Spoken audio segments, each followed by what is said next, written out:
Hola, ¿qué tal? ¿Cómo le va? Bienvenidos todos al Porqué de las Noticias. Soy Johanny Noguet. Les invito a que me acompañen en este tiempo que dedicamos siempre al análisis con expertos sobre los temas que marcan cada jornada. Ya comenzamos.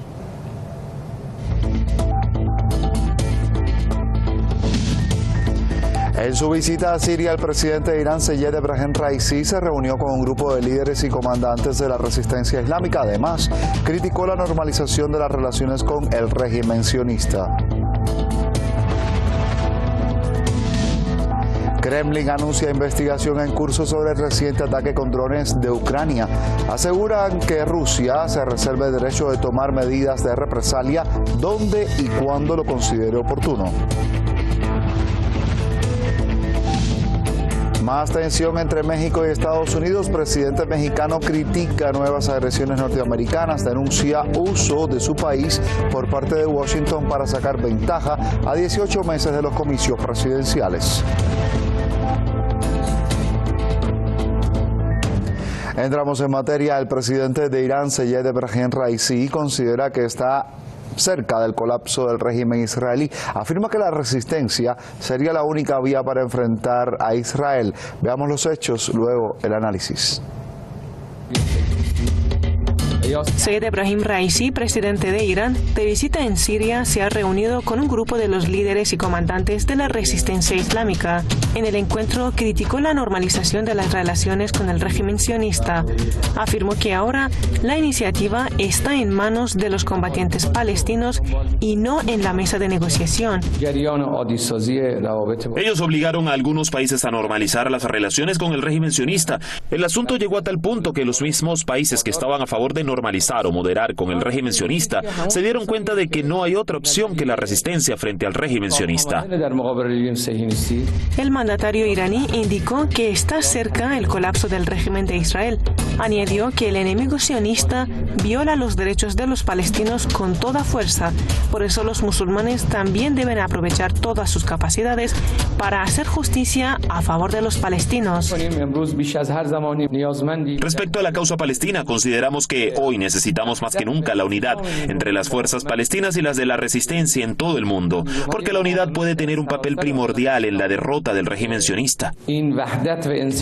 Raisi dijo además que la única solución para Palestina es un gobierno a base de voluntad de los palestinos. Agregó que la causa palestina es una de las prioridades en la política extranjera de Irán. El presidente iraní se encuentra de una visita de 2 días en Siria, donde se ha reunido con su homólogo sirio, Bashar al-Assad, y otras autoridades del país. Este jueves, Raisi se reunió con comerciantes iraníes y sirios en Damasco, donde calificó su visita como un punto crucial en las futuras cooperaciones económicas de ambos países. Sobre el tema vamos por el criterio de Luis Javier Ruiz. Es politólogo, nos acompaña directamente desde Caracas. Bienvenido, ¿qué tal? ¿Cómo le va? Feliz noche, saludos. Un placer que nos acompañe. En esta jornada ya en las próximas horas estará regresando Raisi después de una visita de 2 días que ha llamado muchísimo la atención de diversos medios de comunicación. Incluso Forbes se ha pronunciado en torno a los cambios que se generan en toda la región y al orden geopolítico después de esta visita. En su criterio, ¿por qué Irán considera la no existencia de otra opción que la resistencia frente al régimen sionista? Indudablemente la visita del presidente de Irán a Siria no solamente es un hecho histórico en los últimos 13 años, recordemos que hace ese tiempo que no visitaba un presidente iraní suelo sirio, ¿no? Y lo podemos catalogar efectivamente como una victoria no solamente del pueblo sirio, sino también de las acciones de las relaciones internacionales impulsadas por Irán para sostener en sus áreas de influencias y de sus vecinos un ambiente de paz. Efectivamente la resistencia es lo que caracterizó al pueblo sirio en expulsar de sus territorios a aquellas fuerzas invasoras impulsadas, promovidas y financiadas por Occidente, en específico por Estados Unidos, Reino Unido y por supuesto con el aval logístico del régimen de Israel en el territorio, sabiendo que efectivamente Israel siempre ha cumplido un rol como de ejecutor de la política intervencionista de Estados Unidos y el Reino Unido en lo que que conocemos como el Medio Oriente. Por supuesto, la mayoría de las veces se planteó una negociación negociación de paz en escenarios internacionales que fracasaron justamente porque Israel no conoce otro método que no sea el de la violencia que impulsan sus fuerzas militares, algunas de ellas infundadas en una supuesta defensa, pero realmente es lo que expresa la fuerza diplomática israelí es un expansionismo desproporcionado contra el pueblo árabe y específicamente contra el pueblo palestino. Luis Javier, en su criterio, ¿en qué se basa el presidente de Irán para afirmar que la única solución para Palestina sería un gobierno a base de una voluntad de los palestinos? ¿Qué significa que la causa palestina resulte una de las prioridades en torno a la política exterior de Irán?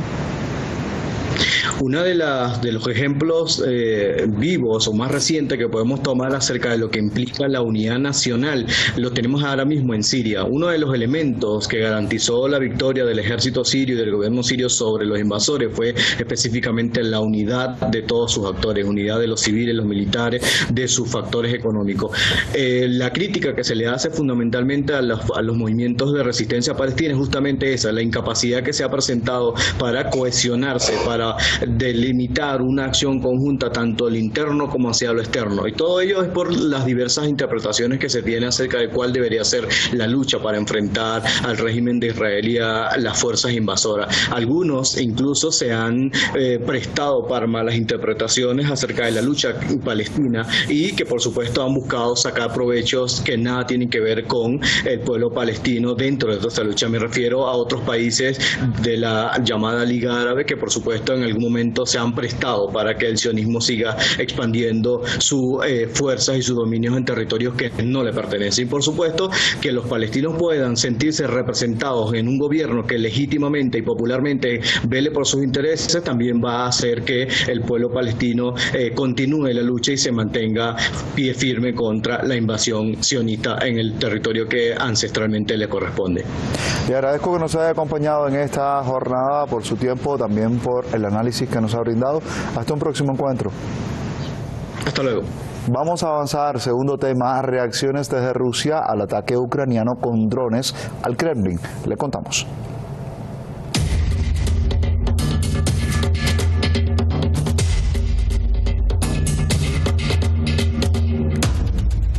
Así las cosas, Rusia asegura que Estados Unidos indudablemente está detrás del ataque ucraniano con drones contra el Kremlin en un intento deliberado por asesinar al presidente Vladimir Putin. Tenemos los detalles, luego estaremos en el análisis. Durante una rueda de prensa, el portavoz del Kremlin, Dmitry Peskov, señaló que está en marcha una investigación exhaustiva de la ofensiva, subrayando que Rusia se reserva el derecho de tomar medidas de represalia donde y cuando lo considere oportuno. Los intentos de repudiar esto, tanto por parte de Kiev como de Washington, son, por supuesto, absolutamente ridículos. Sabemos muy bien que las decisiones sobre tales acciones, sobre estos ataques terroristas, no se toman en Kiev, sino en Washington. Peskov afirmó que Washington decide los objetivos y los medios, y Kiev ejecuta. Agregó que no siempre se le da permiso a Ucrania para elegir los medios. Además, subrayó que Moscú es perfectamente consciente de ello, y Estados Unidos debe entenderlo. Naturalmente, no puedo dar ningún detalle aquí. En cualquier caso, solo podemos hablar de las medidas equilibradas que correspondan a los intereses de nuestro país. En cuanto a la reacción del presidente ruso al ataque, Peskov dijo que el mandatario siempre mantiene la calma en las situaciones difíciles y su reacción al intento de ataque no fue distinta. Ustedes saben que el presidente siempre, en situaciones tan complejas y extremas, se mantiene tranquilo, sereno, claro en sus valoraciones, en las órdenes que emite. Así que no ha ocurrido nada nuevo a este respecto. Aseguró que Putin no planea celebrar una reunión de emergencia del Consejo de Seguridad ni cambiar las metas y los objetivos de la operación militar en Ucrania. Al parecer, lo ocurrido no ha alterado los planes del jefe de Estado, ya que hoy siguió trabajando en el Kremlin, manteniendo una reunión con el ministro ruso de Desarrollo Económico, Maxim Reshetnikov. Vamos a entender mejor esta realidad. Para ello sumamos directamente desde Brasilia a Beto Almeida, analista internacional. ¿Qué tal? ¿Cómo le va? Muy bien, muchas gracias por invitarme. Placer que esté con nosotros, siempre bienvenido acá en casa. Le preguntamos, en su criterio, ¿por qué el ataque con drones al Kremlin? Según Peskov, está afirmando que Washington ha decidido los objetivos, también los medios, y ha sido Kiev quien los ejecuta. ¿En qué se basa precisamente el portavoz del Kremlin para hacer esta afirmación tan categórica? Basta mirar la historia. Estados Unidos está siempre por detrás de todos actos terroristas. Desde la bomba de Hiroshima, que fue el mayor ataque terrorista de Estado que la humanidad conoce, hasta el bombardeo, por ejemplo, tantas veces del Palacio Presidencial donde vivía el presidente de Libia, Muammar Gaddafi, el bombardeo contra Irak, incluso del Palacio Presidencial, los ataques que fueron hechos, el intento de magnicidio contra el presidente Nicolás Maduro, contra Bashar al-Assad de Siria, los atentados poniendo en riesgo la vida de Cristina de Kirchner, vicepresidente de Argentina. O sea, para un ataque de esa magnitud contra el Kremlin, no se puede pretender que un país tenga autonomía suficiente para hacer algo de esa envergadura. Eso tiene que ser combinado, acertado desde Washington. Eso siempre fue así. Y además porque los países de la OTAN no tienen soberanía sobre su propia política externa. Toda esta política externa de los países europeos de la OTAN es trazada, hecha en Washington, incluso porque esos países europeos, la gran mayoría son ocupados por tropas militares norteamericanas. No tienen soberanía ni autonomía. Eso se decide en Washington. De ahí que la proclamación del Kremlin, del portavoz del Kremlin, es bastante razonable, además de gravísimo que todo eso significa. Sería bueno preguntarle, en su criterio, qué mensaje es el que ha transmitido durante las últimas horas Moscú al resto del mundo, cuando luego de este incidente con drones en el Kremlin ha seguido todo el trabajo ordinario de esa institución. Incluso Putin ha dicho que no pretende celebrar una reunión de emergencia del Consejo de Seguridad, ni tampoco cambiar las metas y los objetivos inicialmente trazados en su operación militar especial en Ucrania para desmilitarizar y desnazificar ese territorio. La operación militar especial de la Federación Rusa tiene una planificación. No se puede dar una respuesta emocional, ni tampoco salir a tomar medidas improvisadas, creo yo. No soy, digamos, un especialista militar, pero todo lo que entiendo de la ciencia militar, ese plano se cambia de manera improvisada de una hora a la otra. Y así que seguir trabajando significa mandar un mensaje que todo lo que ha sido previsto, planificado, ejecutado hasta el momento tiene que ser mantenido, a no ser que algo muy especial pueda suceder. Incluso no está fuera de la conjetura que los países de la OTAN, algunos de frente a la propuesta de China, muchos líderes europeos fuera a China, Macron, Sánchez, Scholz, porque saben que la propuesta de paz que presentó China tiene una importancia muy grande, salvo si eso pueda avanzar, incluso porque el propio Papa está haciendo sus gestiones para que se encuentre una salida de paz. Fuera esto, creo que el Kremlin tiene todo el derecho de mantener la razón histórica que lo llevó a hacer una reacción defensiva para defender el derecho del pueblo ruso, tantas veces atacado, un país tantas veces invadido, y el país que liberó la humanidad en la Segunda Guerra de la Macela del neonazismo, del nazismo de Hitler. Entonces, seguir trabajando con todos los cuidados, las cautelas, obviamente la sabiduría militar de los rusos está comprobada por la historia. Entonces eso significa que el mensaje es que el plan debe seguir en marcha para defender la razón histórica del pueblo de la Federación Rusa. ¿Qué significado tiene el hecho de que los medios masivos de comunicación, en su criterio, hayan estado mostrando esta realidad? Incluso algunos lo han sobredimensionado. ¿Considera que realmente sería un enfoque errado o realmente el enfoque necesario para este momento? Quieren causar mucho espectáculo, mucha sensación para dar la idea de que hay una vulnerabilidad. Pero de toda manera lo que está en los hechos concretos es que la operación militar especial está en marcha, incluso con un componente nuevo que fueron los referendos hechos por las provincias de Donetsk, Lugansk, Zaporizhia y también Kermón.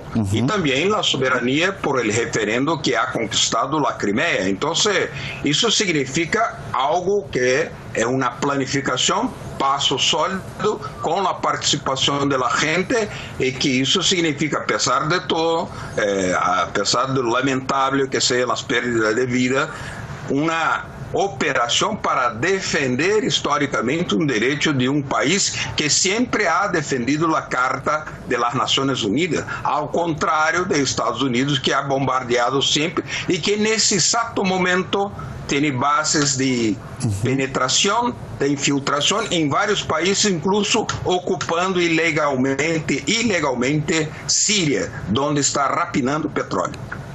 Gracias, Beto, por acompañarnos, por este tiempo, por este análisis. Hasta la próxima. Muchas gracias, buenas noches. Buenas noches para usted. Vamos a avanzar con los temas, y es que revisamos ahora México y las tensiones que se han sostenido con su vecino del norte. Le contaremos enseguida mucho más.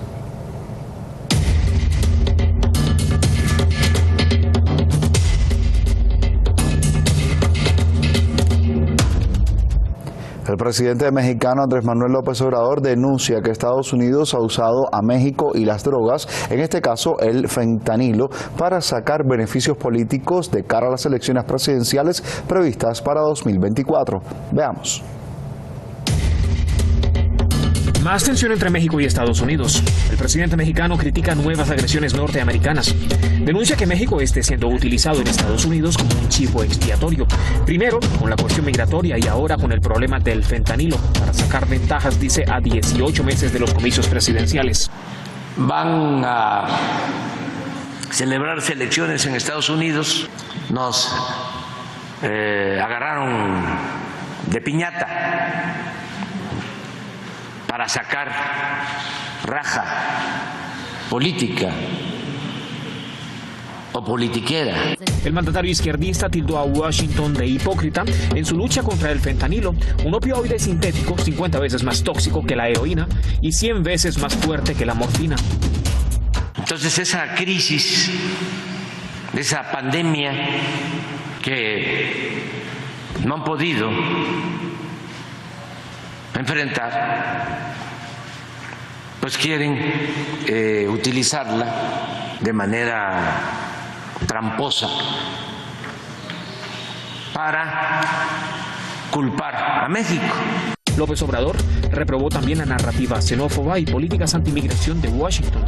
Vio lamentable que los estadounidenses piensen que son los migrantes latinos quienes trafican fentanilo a Estados Unidos.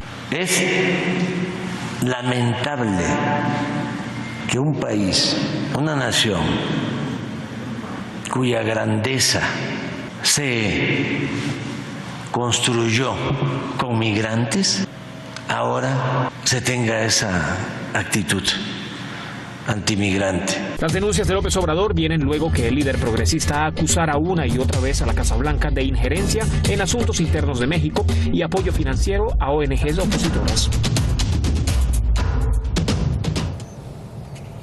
Ya sumamos un nuevo criterio y es el de Daniela Castro, es investigadora, también experta en migración. Nos acompaña conectada a esta hora directamente desde Ciudad de México. ¿Qué tal? ¿Cómo le va? Bienvenida al Porqué de las Noticias. Hola, buenos días. Buenas tardes. Muchísimas gracias por la invitación. Qué bueno que puede acompañarnos, que puede dedicar su tiempo a responder nuestras interrogantes. Preguntamos a esta hora, ¿por qué AMLO consideró como lamentable que los estadounidenses piensen que son los migrantes latinos quienes trafican fentanilo rumbo a los Estados Unidos? Bueno, coincido con el presidente en que es lamentable porque es construir un estereotipo negativo en torno a las personas migrantes. Como yo lo he venido diciendo, bueno, ya en otras ocasiones, los migrantes se orientan principalmente, sus objetivos de ir a Estados Unidos es insertarse en los mercados laborales. Es una migración fundamentalmente laboral que bueno, se ha visto, digamos, entorpecida por esta serie de medidas antimigrantes que han, pues, criminalizado la migración, ¿no? Pero creo que sí es lamentable por esta construcción de estereotipos negativos. Creo que la migración ha jugado un papel en Estados Unidos fundamental para fortalecer los mercados laborales. Sin embargo, esto no se está viendo. Los migrantes ahora se ven como chivos expiatorios, ¿no? Así, bueno, Washington diluye la responsabilidad que tienen, pues, los estados en este problema de salud pública, ¿no? Que es el tema del fentanilo. Yo creo que se fortalecen negativamente posturas racistas y xenófobas como las que se venían sosteniendo ya desde 2017-18 con la llegada de Trump al poder en Estados Unidos. Daniela, veamos la otra cara de esta moneda para poder entender la arista política que puede tener esta realidad y sobre todo lo que se ha estado comentando durante las últimas jornadas. Y es que, bueno, nos interesaría conocer cuáles son sus argumentos o los que le permiten realmente a México afirmar que Washington ha estado usando asuntos como la cuestión migratoria o el problema del fentanilo a modo de pretexto, como decía AMLO, para sacar ventajas cuando faltan 18 meses de los comicios presidenciales. ¿Estaría de acuerdo usted o tiene alguna visión diferente? Bueno, creo que el tema migratorio ha salido en épocas de comicios presidenciales ya desde hace tiempo, desde inicios de los años 90 del siglo pasado, en los que ha crecido la migración de manera, sobre todo la migración mexicana hacia Estados Unidos y la migración centroamericana. A los migrantes se ha construido todo un discurso alrededor de ellos que son los responsables de que el empleo en Estados Unidos se vea desfavorecido, que las condiciones laborales y de vida de los trabajadores en aquel país estén disminuidas. Sin embargo, y esto, bueno, ha salido en cada periodo de votaciones, ha salido. Sin embargo, por eso decía anteriormente, los migrantes parecen chivos expiatorios, ¿no? Creo ahí que es también diluir la responsabilidad del Estado de las tipo de políticas laborales a las que se ha, digamos, los que se ha reorientado el mercado de trabajo en Estados Unidos. No es responsabilidad de los migrantes que las condiciones de vida en Estados Unidos se vean reducidas, sino es consecuencia de la ofensiva contra el trabajo que ha significado la adopción de las políticas de corte neoliberal en Estados Unidos, en México y en la mayor parte de los países del mundo. Entonces creo que es un poco confundir, ¿no?, al votante de los responsables de la situación del trabajo en Estados Unidos. Creo que esto ha salido ya en varios periodos. Es más evidente, sobre todo a partir del periodo presidencial anterior, cuando llegó a la presidencia, pues Donald Trump con una campaña ultra racista, ultra xenófoba, que dividió, ¿no?, a la población estadounidense. Muchas gracias, Daniela, por acompañarnos en este tiempo, por su análisis. Hasta un próximo encuentro. Muchísimas gracias por la invitación. Han sido muchas preguntas, amigos, y hemos visto durante esta jornada sus respuestas por intermedio de expertos. Ya revisamos los temas que motivaron las interrogantes de este día.